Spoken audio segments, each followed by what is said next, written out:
महाराष्ट्र न्यूजमध्ये आपले स्वागत आहे। अंगणवाडी कर्मचाऱ्यांसाठी वाढीव महागाई भत्ता, योग्य मानधन, कामाच्या वेळेत 2 तासाची वाढ। तर अंगणवाडी कर्मचाऱ्यांचे अभिप्राय पाहूया सविस्तर। तत्पूर्वी चॅनलवर नवीन आहात तर चॅनलला सबस्क्राइब करा व पुढील बेल आयकॉनवर क्लिक करा, म्हणजे असेच लेटेस्ट अपडेट आपल्यापर्यंत येतील।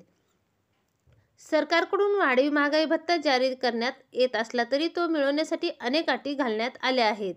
त्या पूर्ण केल्या तरच वाढीव महागाई भत्ता मिळेल, पण या अटी व्यवहारी नसल्याचे कर्मचाऱ्यांचे म्हणणे आहे।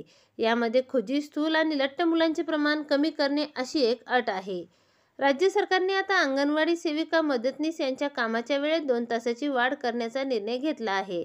त्यानुसार अंगणवाडीचे दैनंदिन कामाचे प्रास्ताविक वेळापत्रक एकात्मिक बाल विकास सेवा योजनेकडून आयुक्तालयाकडून प्रसिद्ध करण्यात आले आहे।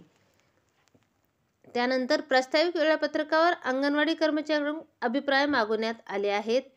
निर्णयानुसार अंगणवाडी कर्मचाऱ्यांना वाढीव कामासाठी प्रोत्साहन भत्ता सुद्धा देण्यात येणार आहे।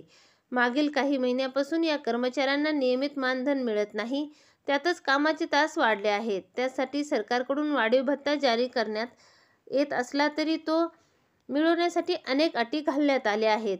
त्या पूर्ण केल्या तरच वाढीव महागाई भत्ता मिळेल, पण या अटी व्यवहार्य नसल्याचे कर्मचाऱ्यांचे म्हणणे आहे। यामध्ये खुजी, स्थूल आणि लठ्ठ मुलांचे प्रमाण कमी करणे अशी एक अट आहे। कामाचे तास वाढल्यानंतर लागू होणारे प्रास्ताविक वेळापत्रक कर्मचाऱ्यांपर्यंत पोहोचले असून त्याबाबत अभिप्राय मागवले आहेत। हे अभिप्राय आल्यानंतर वेळापत्रक निश्चित करण्यात येईल। मात्र सध्या वाढीव महागाई भत्त्याबाबत कोणत्याही थेट सूचना आल्या नाहीत, असे एकात्मिक बाल विकास सेवा योजना आयुक्तालय यांच्याकडून सांगण्यात येत आहे।